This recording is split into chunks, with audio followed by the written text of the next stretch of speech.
There have been many images across the internet that have fascinated people over time. Some of them are weird and fascinating, others are straight up horrifying. So today we're going to be talking about the origins of said images.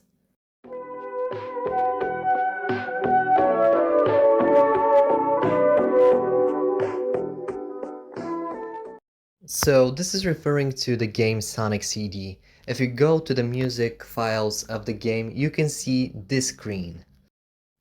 It depicts those disturbing humanoid Sonic figures with the text "Fun is Infinite with Sega Enterprise", signed by Majin. Many people wonder what the word Majin means, and apparently the word Majin means devil in Japanese, so basically the text on the bottom is saying signed by the devil. However, over time people realized that the word Majin has many different meanings in Japanese. Aside from devil, it could also mean a genie or a wizard. The thing is that this Easter egg was never supposed to be creepy. The humanoid faces we see on Sonic are actually a caricature of Masato Nishimura. Masato Nishimura was the landscape designer for Sonic CD, and he worked on many other Sega games. And the name Majin is just a nickname for Masato Nishimura. The interesting thing is that the Japanese version of the game isn't actually scary. It's the American version that actually has significantly creepier audio. Take a listen.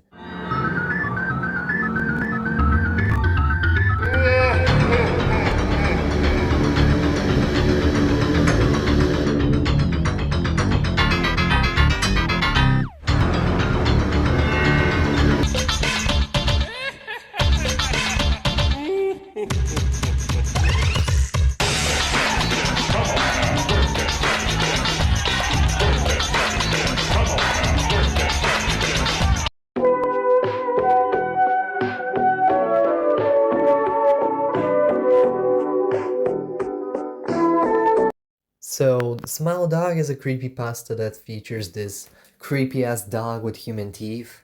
Well, technically, it's not even a dog. The creepypasta explicitly states that this creature looks barely anything like a dog, but because it's quadrupedal, many people compare it to a dog, even though it looks nothing like one. However, even though the creepypasta and the original image show that this creature isn't supposed to be looking like a dog, someone actually created a second photo that is just an actual smiling husky. It's a smiled dog in significantly more literal way. So many people have argued which of the two images came first. There's also a myth that no one knows who created the creepypasta. However, this is not true. The person behind the creepypasta is Michael Lutz, and he also created the original image, which is this one. So we know which image came first, but there's still a little bit of a mystery surrounding this image. It's clearly Photoshop, but what images were used to create this? Luckily, I do have the answers to this question. Many people on Reddit are actually able to find the images used to create the original Smile Dog picture. So the images used to create the original Smile Dog picture are this image of a husky and this generic creepy smile PNG. I actually tried to recreate this image on my own using the two images that I just showed you, and even though it's not a perfect match, you can see that looks almost identical to the original. So we do have the origins of the first image, but what about the second one? Well, we know almost nothing about the second image, however we can see some letters in the corner. It's really hard to decipher, but the letters PO are very clearly visible, so most likely this is a watermark. However, because it's so hard to decipher, we cannot find who is responsible for the creation of this image.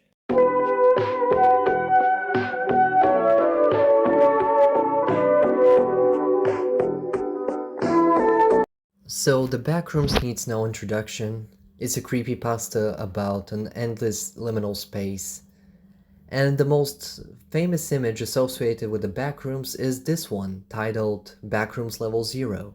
So what started the Backrooms creepypasta is this post on 4chan. Now many people have wondered what's the origin of this image. Many people believe that it's either an abandoned mall or an office, and some people even thought it was AI generated. Doing a little bit more research, people were able to find that this image dates back to 2012, so it's a really old image. However, it turned out that the original image comes from a furniture store in Wisconsin, but later it was renovated into Hobby Town Shop, which is a retail store for hobbies and collectibles. So aside from the original image, people on Reddit and 4chan were actually able to find this other image from the original location, and it's definitely quite liminal and unsettling.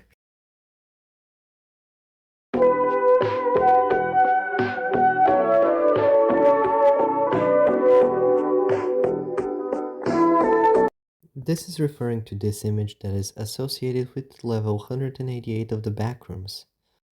The image itself is extremely unnatural and it depicts this courtyard of windows.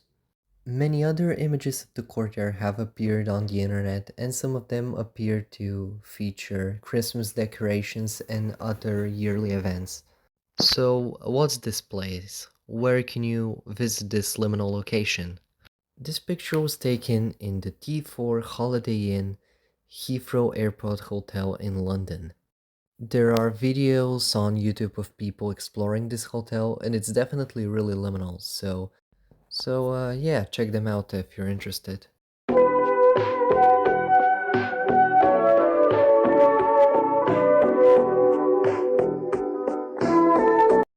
This is referring to some more images that are related to the Backrooms lore.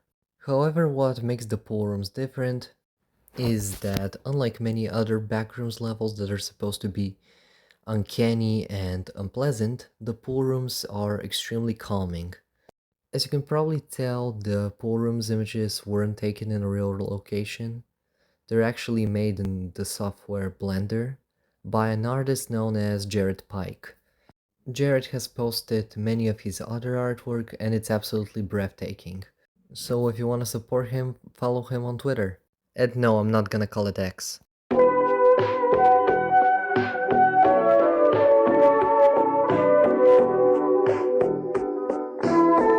So you're probably familiar with the Rake creepypasta. It's basically a creepypasta about this skinny, vaguely humanoid creature. Many people thought this image was real. Obviously it isn't, but where does it come from? Well, there used to be a really big debate about the origins of this image. Some people claim that the image was a promotional material for the game Resistance 3, but the monsters from this game look almost nothing like the Rake. So, promotional material for the game is out of the question. But it turns out that the Rake image is a Photoshop version of this picture of a deer taken on a night vision camera.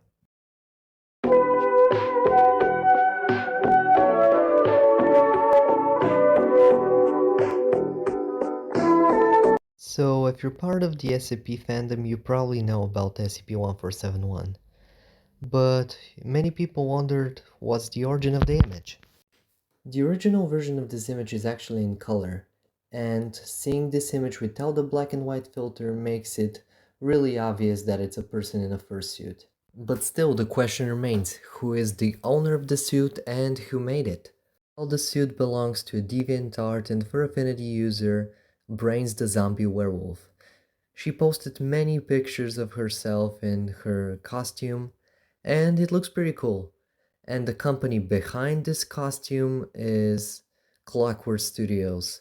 Clockwork Studios make fursuits, however, their fursuits are less cartoony and stylized and more realistic. So the person wearing the costume looks less like a cartoon character and more like a real werewolf. Also, SCP-1471 is waifu material. Anyways, moving on.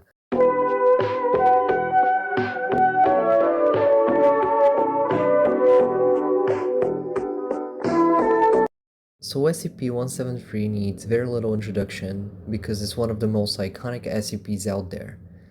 But where does this image come from? If you think it looks like a sculpture, you would be 100% correct.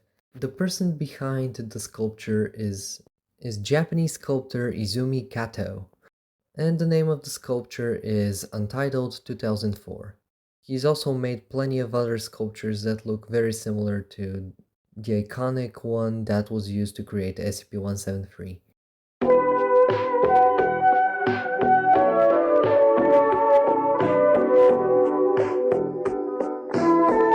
So SCP-682 also needs no introduction. It's this giant reptilian kaiju monster that can regenerate all of its limbs. And the most iconic picture that is associated with SCP-682 is this one. And as you can see, it looks really realistic. While researching this topic, I was able to find many other pictures of SCP-682 in different angles. It's pretty clear that those images aren't photoshopped and they're real pictures, so I guess SCP-682 is real, right? Well, no, not really. The most logical explanation is that this is just a creature on Earth we're already familiar with. Looking at all of the images of SCP-682, you can clearly see that it's the dead body of some creature. The most important part of understanding what animal this is the skull. And by looking at it, I came to the conclusion that this is probably a beluga whale. You know, you're probably thinking, wait a minute, these little guys look nothing like SCP-682. However, a beluga whale skull looks very different from how we're used to seeing the animal. And when you compare the shape of the beluga whale skull with the shape of the corpse, they look almost identical. And the reason why it appears that this creature has fur is that this isn't actually fur, it's muscle fibers. When it comes to creatures that live in the water, they decay significantly quicker. So when it comes to pretty much anything that is decaying inside a water environment, they tend to look almost unrecognizable. So almost all weird and bizarre sea monster looking creatures that wash up on the shore are animals that we're already familiar with, like dolphins, whales, giant squids, and other creatures like this. So I hope you found this video interesting and see you in the next one. Bye!